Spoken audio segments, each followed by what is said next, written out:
The moment my husband demanded I apologize or pack my bags, I understood something frightening. He never imagined I would actually choose to walk away. The disagreement began during a big family get-together filled with relatives, strong views, and long-standing patterns of favoritism. By the end of the evening, all the relatives had sided with him. His mother labeled me rude. His sister called me self-centered.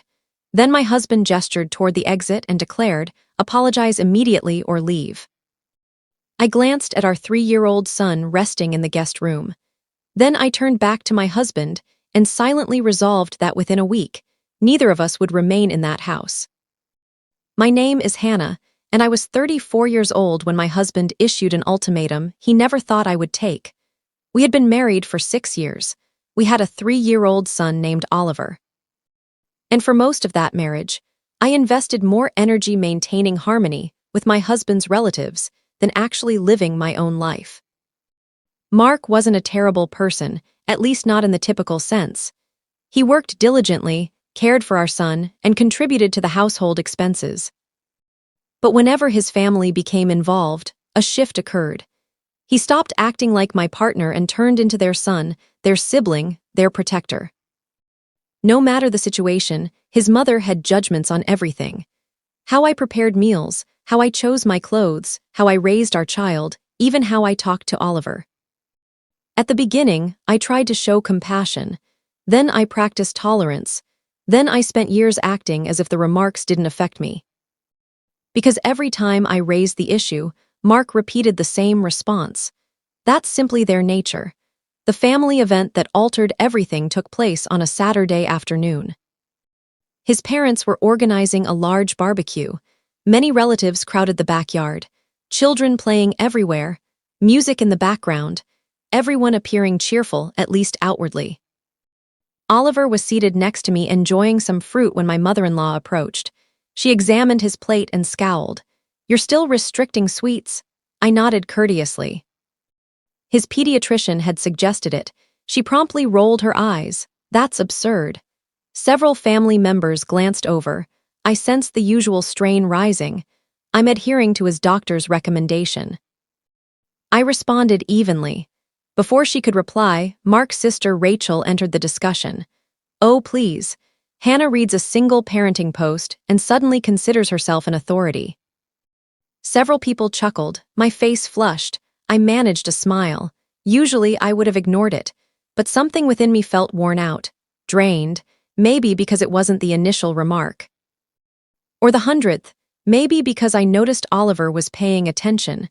"I don't believe following professional guidance is something to ridicule," I answered. The table fell silent. Rachel instantly appeared upset. My mother-in-law crossed her arms. "There you go once more." "There I go what? Acting rude." The term struck me like a blow. Rude, for defending my position. Around us, family members started participating. Everyone offered their viewpoint. Everyone suddenly acted like an authority on my conduct. The narrative shifted quickly. I wasn't just standing up for myself anymore. I was supposedly challenging the entire family. I looked toward Mark, waiting, hoping, anticipating he would speak up, anything at all, a brief comment. Hannah makes a valid observation. Let's change the subject. That's sufficient. Instead, he remained seated quietly, observing, and somehow that pained me even deeper. Then Rachel added another remark. Something about how I always complicated family occasions. That was the point when I finally responded firmly. Not shouting, not offending anyone, just stating the facts. I described how years of judgment had impacted me, how draining it felt, how weary I was of serving as the family's main target. The response was swift. Everyone turned against me. Every single individual, including Mark, he rose to his feet, his expression tight with irritation. Hannah enough, I stared at him. No, the backyard grew completely still. Mark appeared uncomfortable, furious, trapped. Then he uttered the words that transformed my life. "Apologize this instant or get out." For a second, no one stirred. No one uttered a sound. I surveyed the table. Every expression anticipated the identical outcome. They anticipated submission. They anticipated I would say sorry, Like I had done previously, instead I got up, went inside, gathered Oliver's belongings, and departed. No dispute, no theatrical declaration, no crying, just quiet. That evening, after tucking Oliver into bed, I sat by myself in the kitchen reviewing the whole day. And for the first time, I recognized the reality. The issue wasn't that single disagreement. The issue was 6 years of repeated conflicts. 6 years of being required to endure every criticism for the sake of harmony. Around midnight, I recalled something. 3 years prior, a former friend residing abroad had proposed a job opportunity at her organization. At that time, I had refused. The following morning, I sent her a note. I didn't anticipate much. She responded within an hour. The opening was still open. The company had grown, and they required someone right away. 3 days afterward, following several detailed discussions and thoughtful preparation, I opened my computer. Then I purchased 2 plane tickets, one for myself, one for Oliver. As the confirmation message appeared, I gazed at the screen for quite a while. For the first time in years, I wasn't seeking approval from anyone. And no one in my husband's family had any clue about what was approaching. The most difficult aspect wasn't purchasing the tickets. The most difficult aspect was remaining silent afterward. For the following 2 weeks, I behaved entirely normally. I brought Oliver to preschool, attended my job, responded to messages, prepared meals, smiled whenever others expected it. In the meantime, I was constructing my new path one task at a time. My friend Sophia assisted me in organizing all the arrangements. The role she proposed wasn't an ideal career. It was something more valuable, a complete new beginning. The organization was based in New Zealand, and after multiple discussions, they officially extended the offer. I accepted it. Then I devoted days to managing essential matters: accommodation, documents, educational choices for Oliver, budget arrangements. Everything was managed thoughtfully and properly. Every choice centered around one key consideration. Would this build a better environment for my son? If the answer was positive, I proceeded. If the answer was negative, I stopped. Throughout that same time, Mark acted precisely as I anticipated. He believed I would eventually say sorry. Initially, he hardly referenced the disagreement. Then he began sending notes, brief ones. "You prepared to discuss? We ought to put this behind us. Mom feels upset." That final one nearly made me chuckle, not because it was amusing, because no one appeared worried about my emotions. Only about everyone else's. His mother phoned often.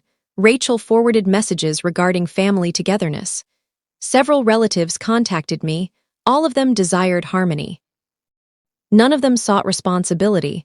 I ceased debating, ceased justifying myself, ceased clarifying. Quiet proved to be remarkably effective.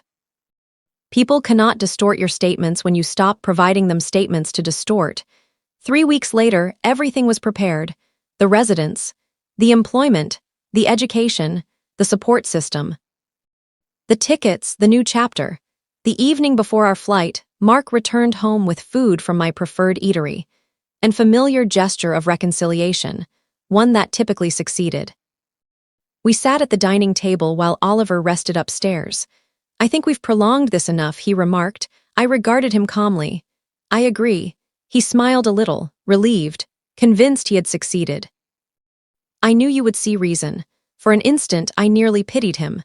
Nearly. The next morning, while he was at his job, Oliver and I made our way to the airport. I placed a note on the kitchen counter. Nothing harsh, nothing theatrical, just sincere. I outlined the reasons for my departure, what required alteration, and why I declined to continue showing our son that disrespect must be accepted to maintain others' comfort. My phone rang nonstop halfway through airport security. Calls, messages, recorded messages. Dozens of them. Mark had discovered the note. I didn't respond, not until several hours afterward. By then, Oliver was sleeping beside me on the aircraft. "Hannah," Mark said as soon as I answered. His tone sounded altered. Anxious. "You're really going through with this?" I gazed out the window. The clouds extended endlessly below us. Yes, this is crazy. No, I replied steadily. What's crazy is believing I'd spend the next 20 years saying sorry for setting limits. He stayed quiet. For the first time since I'd known him, he lacked a counterargument prepared. The months afterward weren't simple. Beginning anew never is, but something notable occurred. Oliver thrived. He grew more joyful, more self-assured, more at ease, and truthfully, so did I. The separation compelled Mark to face issues he'd overlooked for years. The family patterns, the preferential treatment, the manner in which I had been handled. For the first time, he could recognize it without the surrounding voices overwhelming the truth.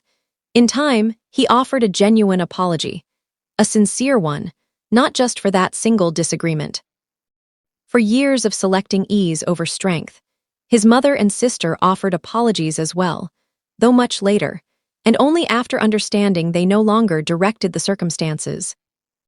Today, my connection with Mark is stronger than it has ever been. Not because I overlooked everything at once, but because clear limits now existed. Reflecting on it, the most significant element wasn't the plane ticket. It wasn't the new nation. It wasn't even departing. It was finally grasping that respect isn't something you plead for. It's something you insist upon. The evening my husband instructed me to apologize or depart, he believed he was delivering a penalty. He never understood he was providing me an opportunity. And selecting myself transformed everything.